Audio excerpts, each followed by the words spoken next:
हरे कृष्णा। श्रीमद् भगवद गीता यथारूप chapter 16 श्लोक number 10। कामाश्रित्य दुष्पुरं दम्भमान मदान्विता मोहात् गृहीत्वा सद्ग्राहान् प्रबंधते शुचिव्रता। कभी न संतुष्ट होने वाले काम का आश्रय लेकर अथवा गर्व के मद एवं मिथ्या प्रतिष्ठा में डूबे हुए आसुरी लोग इस तरह मोहग्रस्त होकर सदैव क्षणभंगुर वस्तुओं के द्वारा पवित्र कर्म का व्रत कर लिए रहते हैं। तात्पर्य, यहाँ पर आसुरी मनोवृत्ति का वर्णन हुआ। आसुरों में काम कभी तृप्त नहीं होता। वे भौतिक भोग के लिए अपनी अतिरिक्त इच्छाएं बढ़ाते चले जाते हैं। यद्यपि वे क्षणभंगुर वस्तुओं को स्वीकार करने के कारण सदैव चिंतामग्न रहते हैं, तो भी वे मोहवश ऐसे कार्य करते रहते हैं। उन्हें कोई ज्ञान नहीं होता, अतः वे यह नहीं कह पाते कि वे गलत दिशा में जा रहे हैं। क्षणभंगुर वस्तुओं को स्वीकार करने के कारण वे अपने निजी ईश्वर निर्माण कर लेते हैं, अपने निजी मंत्र बना लेते हैं और तदनुसार कीर्तन करते हैं। इसका फल यह होता है कि वे दो वस्तुओं की ओर अधिकाधिक आकृष्ट होते हैं, काम भोग और संपत्ति संचय। इस प्रसंग में अशुचि व्रता शब्द अत्यंत महत्वपूर्ण है, जिसका अर्थ है अपवित्र व्रत। ऐसे आसुरी लोग मध्य स्त्रियों, दूध, कीड़ा तथा मांसाहार के प्रति आसक्त होते हैं। ये ही उनकी अशुचि अर्थात अपवित्र गंदी आदतें हैं। दर्प तथा अहंकार से प्रेरित होकर वे ऐसे धार्मिक सिद्धांत बनाते हैं जिनकी अनुमति वैदिक आदेश नहीं देते। यद्यपि ऐसे आसुरी लोग अत्यंत निंदनीय होते हैं, लेकिन संसार में कृत्रिम साधनों से ऐसे लोगों का झूठा सम्मान किया जाता है। यद्यपि ये नर की ओर बढ़ते रहते हैं, लेकिन ये अपने को बहुत बड़ा मानते हैं।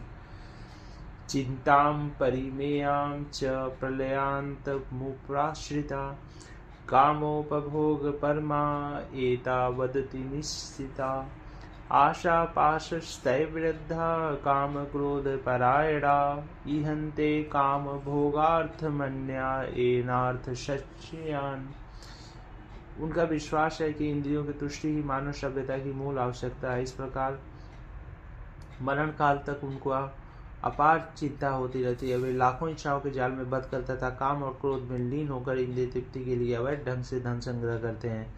तात्पर्य, आश्रय लोग मानते हैं कि इंद्रियों का भोग ही जीवन का चरम लक्ष्य है और वे आमरण इसी विचारधारा को धारण किए रहते हैं। वे मृत्यु के बाद जीवन में विश्वास नहीं करते। वे यह नहीं मानते कि मृत्यु को इस जगत में अपने कर्म के अनुसार विविध प्रकार के शरीर धारण करने पड़ते हैं। जीवन के लिए उनकी योजनाओं का अंत नहीं होता और वे एक के बाद एक योजना बनाते हैं जो कभी समाप्त नहीं होती। हमें एक ऐसे व्यक्ति की ऐसी आसुरी मनोवृत्ति का निजी अनुभव है जो मरण काल तक अपने वैद्य से अनुनय विनय करता रहा कि वह किसी तरह उसके जीवन की अवधि 4 वर्ष बढ़ा दे, क्योंकि उसकी योजनाएं तब भी अधूरी थी। ऐसे मूर्ख लोग यह नहीं जानते कि वैद्य क्षण भर भी जीवन को नहीं बढ़ा सकता। जब मृत्यु का बुलावा आ जाता है तो मनुष्य की इच्छा पर ध्यान नहीं दिया जाता। प्रकृति के नियम किसी को निश्चित अवधि के आगे क्षण भर भी भोग करने की अनुमति प्रदान नहीं करते। आसुरी मनुष्य जो ईश्वर या अपने अंतर में स्थित परमात्मा में श्रद्धा नहीं रखता, केवल इंद्रिय तृप्ति के लिए सभी प्रकार के पाप कर्म करता रहता है, वह नहीं जानता कि उसके हृदय के भीतर एक साक्षी बैठा है। परमात्मा प्रत्येक जीवात्मा के कार्यों को देखता रहता है। जैसा कि उपनिषदों में कहा गया है कि वह एक वृक्ष में 2 पक्षी बैठे हैं। एक पक्षी कर्म करता हुआ टहनियों में लगे सुख दुख रूपी फलों को भोग रहा है और दूसरा उसका साक्षी है। लेकिन आसुरी मनुष्य को न तो वैदिक शास्त्र का ज्ञान है, न कोई श्रद्धा है। अतएव वह इंद्रिय भोग के लिए कुछ भी करने के लिए अपने को स्वतंत्र मानता है, जो उसे परिणाम की परवाह नहीं रहती। इदमद्य मया लब्धिं प्राप्स्ये मनोरथम् इदमस्तीदमपि मे भविष्यति पुनर्धनम् अशो मया हतः शत्रुहर्निश्ये चापरान्नपि ईश्वरोऽहमहं भोगी सिद्धोऽहं बलवान् सुखी आढ्योऽभिजुन्वास्मि कोऽस्ति सदृशो मया यच्छेदस्यामि बोधिष्य इत्ज्ञान विमोहिता। आश्रय व्यक्ति सोचता है कि आज मेरे पास इतना धन है और अपनी योजनाओं से मैं और अधिक धन कमाऊंगा। इस समय मेरे पास इतना है, किंतु भविष्य में ये बढ़कर और अधिक हो जाएगा। वह मेरा शत्रु है और मैंने उसे मार दिया और मेरे अन्य शत्रु भी मार दिए जाएंगे। मैं सभी वस्तुओं का स्वामी हूँ, मैं भोक्ता हूँ, मैं सिद्ध शक्तिमान तथा सुखी हूँ, मैं सबसे धनी व्यक्ति हूँ और मेरे आसपास मेरे कुलीन संबंधी है। कोई अन्य मेरे समान शक्तिमान तथा सुखी नहीं है। मैं यज्ञ करूँगा, दान दूंगा और इस तरह आनंद मनाऊंगा। इस प्रकार ऐसे व्यक्ति अज्ञानवश मोहग्रस्त होते रहते हैं। अनेक चित्त विभ्रांता मोह जाल समावृता प्रसक्ता काम भोगेषु पतंती नरकेषु चो। इस प्रकार अनेक चिंताओं से उद्विग्न होकर तथा मोह जाल में बांध कर वे इंद्रिय भोग में अत्यधिक आसक्त हो जाते हैं। इस प्रकार अनेक चिंताओं से उद्विग्न होकर तथा मोह जाल में बंध कर वे इंद्रिय भोग में अत्यधिक आसक्त हो जाते हैं और नरक में गिरते हैं।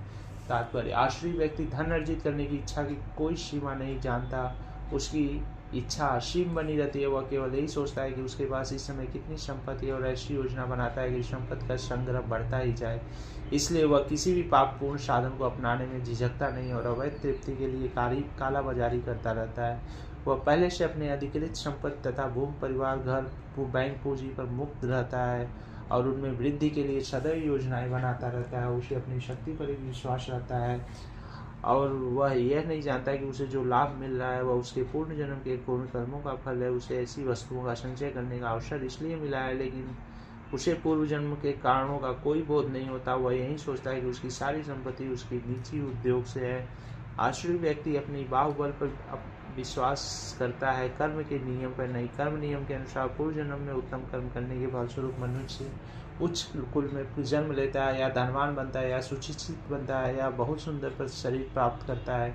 आश्रयी व्यक्ति ये सोचता है कि ये चीज़ें आकस्मिक हैं और उसके बाहुबल सामर्थ्य के फलस्वरूप है। उसे विभिन्न प्रकार के लोगों, सुंदरता तथा शिक्षा के पीछे किसी प्रकार की योजना व्यवस्था नहीं प्रतीत होती। ऐसे आश्रयी मनुष्य को भी प्रतियोगिता में जो भी सामने आता है वह उसका शत्रु बन जाता है। ऐसे अनेक आश्रयी व्यक्ति होते हैं और उनमें से प्रत्येक अन्यों का शत्रु होता है। यह शत्रुता पहले मनुष्यों के बीच, फिर परिवारों के बीच तथा समाजों में और अंततः राष्ट्रों के बीच बढ़ती जाती है। अतः विश्व भर में निरंतर संघर्ष, युद्ध तथा शत्रुता बनी हुई है।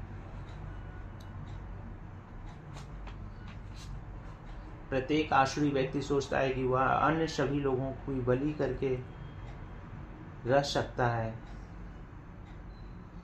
सामान्यतः ऐसा व्यक्ति स्वयं को परम ईश्वर मानता है और आश्रयी उपदेशक अपने अनुयायियों से कहता है कि तुम लोग ईश्वर को अन्यत्र क्यों ढूंढ रहे हो? तुम स्वयं अपने ईश्वर हो। तुम जो चाहो सो कर सकते हो। ईश्वर पर विश्वास मत करो, ईश्वर को दूर करो, ईश्वर मृत है। यही आश्रयी लोगों के उपदेश है। यद्यपि आश्रयी मनुष्य अन्यों को अपने ही समान या अपने से बढ़कर धनी तथा प्रभावशाली देखता है, तो भी वह सोचता है कि उससे बढ़कर न तो कोई धनी है और न प्रभावशाली।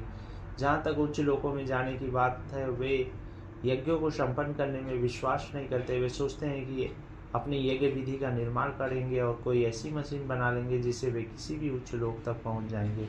ऐसे आश्रयी व्यक्ति का सर्वश्रेष्ठ उदाहरण रावण था। उसने लोगों के समक्ष ऐसी योजना प्रस्तुत की थी जिसके द्वारा वह ऐसी सीढ़ी बनाने वाला था जिससे कोई भी व्यक्ति वेदों में वर्णित यज्ञों को संपन्न किए बिना स्वर्गलोक को जा सकता था। इस प्रकार से आधुनिक युग के ऐसे ही आसुरी लोग तांत्रिक विधि से उच्चतर लोगों तक पहुंचने का प्रयास कर रहे हैं। ये सब मोह के उदाहरण हैं। परिणाम यह होता है कि बिना जाने हुए वे नरक की ओर बढ़ते जाते हैं। यहाँ पर मोह जाल शब्द अत्यंत सार्थक है। जाल का तात्पर्य है मनुष्य मछली की भांति मोह रूपी जाल में फंसकर उससे निकल नहीं पाता। आत्मसंभविता स्तभदा धनमान दान्विता यजन्ते नमज्ञस्ते दम्भेना विधिपूर्वकम्। अपने को श्रेष्ठ मानने तथा सदैव घमंड करने वाले, संपत्ति तथा मिथ्या प्रतिष्ठा में मोहग्रस्त लोग किसी विधि विधान का न पालन करते हुए कभी कभी नाम मात्र के लिए बड़े ही गर्व के साथ यज्ञ करते हैं। तात्पर्य, अपने को सब कुछ मानते हुए किसी प्रमाण या शास्त्र की परवाह न करके आसुरी लोग कभी कभी तथाकथित धार्मिक या याज्ञिक अनुष्ठान करते हैं। चूंकि वे किसी प्रमाण में विश्वास नहीं करते थे, तो वे अत्यंत घमंडी होते हैं। थोड़ी सी संपत्ति तथा झूठी प्रतिष्ठा पा लेने के कारण जो मोह भ्रम उत्पन्न होता है, उसी के कारण ऐसा होता है। कभी कभी ऐसे असुर उपदेशक की भूमिका निभाते हैं, लोगों को भ्रांत करते हैं और धार्मिक सुधारक या ईश्वर के अवतारों के रूप में प्रसिद्ध हो जाते हैं। वे यज्ञ करने का दिखावा करते हैं या देवताओं की पूजा करते हैं या अपने निजी ईश्वर की सृष्टि करते हैं। सामान्यतः लोग इनका प्रचार ईश्वर कह कर करते हैं और उन्हें पूछते हैं और मूर्ख लोग उन्हें धर्म या आध्यात्मिक ज्ञान के सिद्धांतों में बढ़ा चढ़ा मानते हैं। वे सन्यासी का वेश धारण कर लेते हैं और उस वेश में सभी प्रकार का अधर्म करते हैं। वास्तव में इस संसार से विरक्त होने वाले पर अनेक प्रतिबंध होते हैं, लेकिन ये असुर इन प्रतिबंधों की परवाह नहीं करते। वे सोचते हैं जो भी मार्ग बना लिया जाए वही अपना मार्ग है। उनके समझ से आदर्श मार्ग जैसी कोई वस्तु नहीं है जिस पर चला जाए। यहाँ पर अविधि पूर्वक शब्द पर बल दिया गया है, जिसका अर्थ है विधि विधानों की परवाह न करते हुए सारी बातें सदैव अज्ञान तथा मोह के कारण होती है। अहंकारम बलम दर्पम कामम क्रोधम च संश्रिता मामात्म पर देहेषु प्रदिशंतोभ्यसूयका। मिथ्या अहंकार, बल, दर्प, काम तथा क्रोध से मोहित होकर आसुरी व्यक्ति अपने शरीर में तथा अन्यों के शरीर में स्थित भगवान से ईर्ष्या और वास्तविक धर्म की निंदा करने लगते हैं। तात्पर्य, आसुरी व्यक्ति भगवान की श्रेष्ठता का विरोधी होने के कारण शास्त्रों में विश्वास करना पसंद नहीं करता। वह शास्त्रों तथा भगवान के अस्तित्व इन दोनों से ईर्ष्या करता है। यह ईर्ष्या उसकी तथाकथित प्रतिष्ठा तथा धन एवं शक्ति के संग्रह से उत्पन्न होती है। वह यह नहीं जानता कि वर्तमान जीवन अपने अगले जीवन की तैयारी है। इसे न जानते हुए वह वास्तव में अपने प्रति तथा अन्यों के प्रति भी द्वेष करता है। वह अन्य जीवधारियों की तथा स्वयं अपनी हिंसा करता है। वह भगवान के परम नियंत्रण की चिंता नहीं करता, क्योंकि उसे ज्ञान नहीं होता। शास्त्रों तथा भगवान से ईर्ष्या करने के कारण वह ईश्वर के अस्तित्व के विरुद्ध झूठे तर्क प्रस्तुत करता है और शास्त्रीय प्रमाण को अस्वीकार करता है। वह प्रत्येक कार्य में अपने को स्वतंत्र तथा शक्तिमान मानता है। वह सोचता है कि कोई भी शक्ति, बल या संपत्ति में उससे क्षमता नहीं कर सकता, अतः वह चाहे जिस तरह कर्म करे उसे कोई रोक नहीं सकता। यदि उसका कोई शत्रु उसे ऐन्द्रिय कार्यों में आगे बढ़ने से रोकता है तो वह उसे अपनी शक्ति से छिन्न भिन्न करने की योजनाएं बनाता है।